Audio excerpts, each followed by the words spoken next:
If you're anything like me, you have questions. Some questions are like, what's for lunch? Or what's the weather doing today? You know, routine, but nonetheless important. Then there are those other questions, the ones that plague us late at night. Questions like, who am I? Why am I here? What should I do with my life? What happens after life? Is there a God?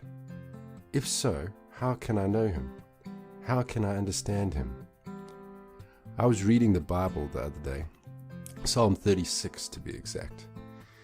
There's a passage in there that says, your justice is like the great deep. It just jumped off the page at me.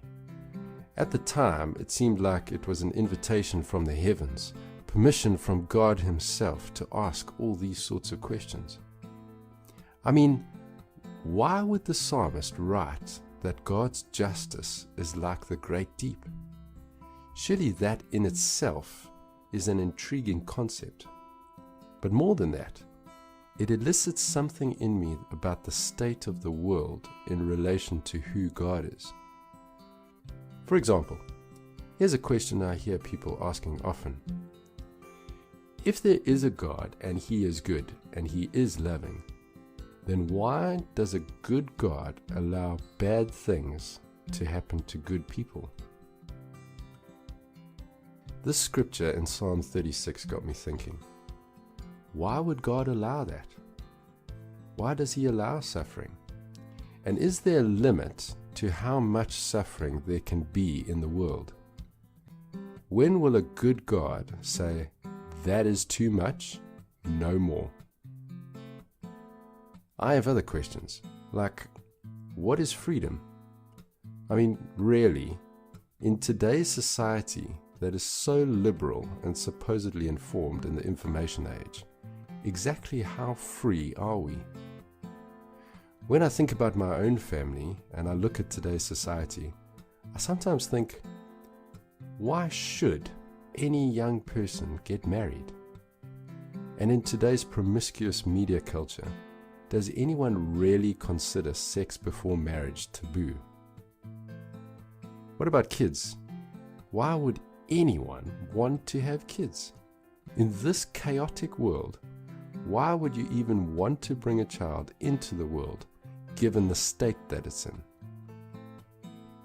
How about the state of the world? How do you fix it? What about the wrongdoers, the people who are power hungry, those who are messing everything up in our world? Where is the justice that Psalm 36 speaks about? Phew. Well, before we get bogged down in the questions, let me tell you what my dream is. My dream is to bring people together. I believe music and art is not only entertainment, but it has the power to inspire and uplift people in their day-to-day lives. And so I'd like to invite you into this discussion. It's the search for some answers to these kinds of questions. And we'll be throwing around ideas with new music, podcasts, some videos, cartoons, blogs, and pictures.